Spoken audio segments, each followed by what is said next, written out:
C'est un petit peu comme si on ne pouvait plus se passer d'Emmanuel Macron en 2027, on aurait presque dû lui permettre d'être un nouveau candidat. Donc ça montre effectivement son échec. Si en 7 ans il n'a pas réussi à rétablir un état de sécurité tel que le jour où il y a un résultat à une élection, on le respecte, que ça soit le nouveau Front Populaire ou le Rassemblement National, c'est qu'il a complètement échoué. Aussi, il faut se rappeler en 2017 quand il disait c'est moi ou le chaos, il y a eu effectivement les gilets jaunes, il y a eu les émeutes, et ce mot de guerre, il l'utilise absolument à toutes les sauces. Il a commencé, on est en guerre contre le virus, il y avait la guerre contre la Russie, maintenant c'est la potentielle justement guerre civile, alors qu'en plus il ne comprend pas vraiment ce qui pourrait se passer demain. Je pense que si vraiment un jour il y avait quelques affrontements, ce qui est possible, comme des émeutes un petit peu amplifiées parce que le travail n'a pas été fait, ça ne serait pas entre des Français et des gens des quartiers, ça serait entre les gens des quartiers et la police aujourd'hui. Et qu'est-ce qu'a fait Emmanuel Macron pour défendre la police, en nommant notamment Éric Dupond-Moretti au ministère de la Justice? Ils ne l'ont pas soutenu aujourd'hui. Et leur façon là, c'est d'acheter la paix sociale, ce qu'ils font depuis des années à chaque fois. Ils expliquent justement, on ne va pas lutter contre le trafic de drogue parce qu'on ne va pas commencer à mettre ces gens-là au chômage, parce que demain ils vont se rebeller.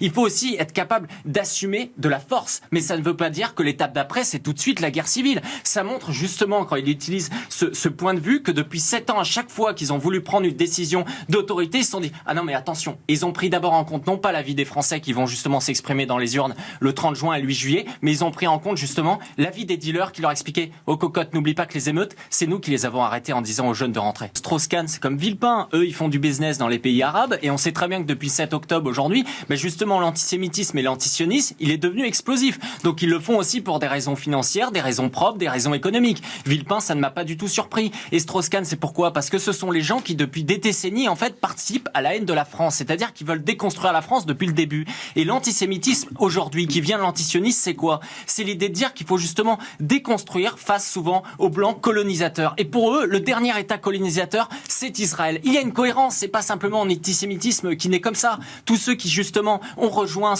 non pas ce front populaire, mais ce nouveau front communautaire, c'est ce qui plaide depuis des années. Et donc ça ne me surprend pas qu'Hollande, ils les rejoignent, parce que tout comme ils ont prétendu défendre les homosexuels depuis des décennies en disant on va faire passer la loi pour le mariage pour tous, etc. Aujourd'hui, les homosexuels, ce sont les premières victimes dans certains quartiers justement de l'islamisme radical qui prospère avec une véritable homophobie qui a lieu dans ces endroits-là. Et donc, tout comme les homosexuels, ce sont maintenant les juifs qui sont lâchés par ceux-là qui en permanence justement vont rejoindre le camp de la haine, parce que cet antisémitisme aujourd'hui, il vient aussi d'une importation d'une population justement arabo-musulmane. On le sait très bien, on le savait avant 7 octobre, on n'osait pas le dire maintenant, on le voit très bien, et c'est eux qui les ont fait venir. C'est eux qui les ont fait venir parce qu'ils considéraient que ce fameux peuple français de souche, il n'était pas bien, il avait colonisé, il avait été méchant avec les autres pays, et donc il fallait rendre. Et donc aujourd'hui, ils veulent aller au bout de leur cheminement. Et lorsque Richard Malka dit qu'ils sont en train justement de légitimer l'antisémitisme, il a raison, parce que l'antisémitisme, il a gagné dans les urnes aux élections européennes avec la France Insoumise qui a gagné 1 million de voix à ces élections européennes par rapport aux dernières. Il y a une légitimité justement dans les votes, et dans ces quartiers, ils réutilisent leur rhétorique. Il y a quand même Jean-Luc Mélenchon qui a dit récemment, essayez de comparer plus de loin le martyr du ghetto de Varsovie et celui de Gaza, et vous verrez les différences de capacité d'indignation. Mais on a envie de leur dire, dans les ghettos de Varsovie, ils n'avaient pas des otages et des gens qui violaient justement. En permanence, ils utilisent cette rhétorique où à chaque fois, ils vont voir leur électorat arabo-musulman qui va leur dire, il y en a marre des juifs, ils se victimisent, ils ont été pires que nous, etc. Et ils mettent sur le même plan. Et on va en parler tout à l'heure. Ce qui s'est passé à Courbevoie, c'est le début d'un pogrom chez nous, ce qui s'est passé le 7 octobre, et que la France Insoumise... Mais d'accord, mais je vous entends, Éric Quatennens, et vous dites la gauche, elle lâche les juifs maintenant.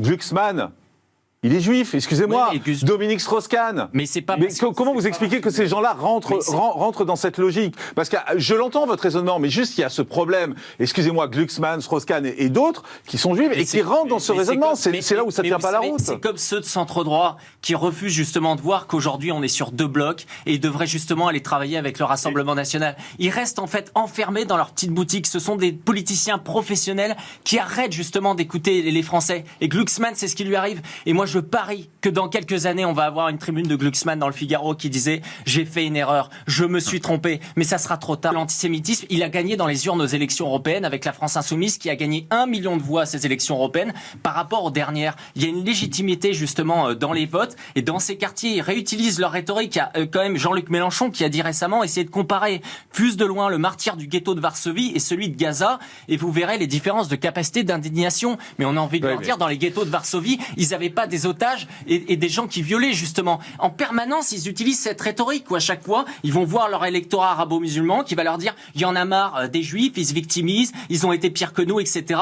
Et ils mettent sur le même plan. Et on va en parler tout à l'heure. Ce qui s'est passé à Courbevoie, c'est le début d'un pogrom chez nous.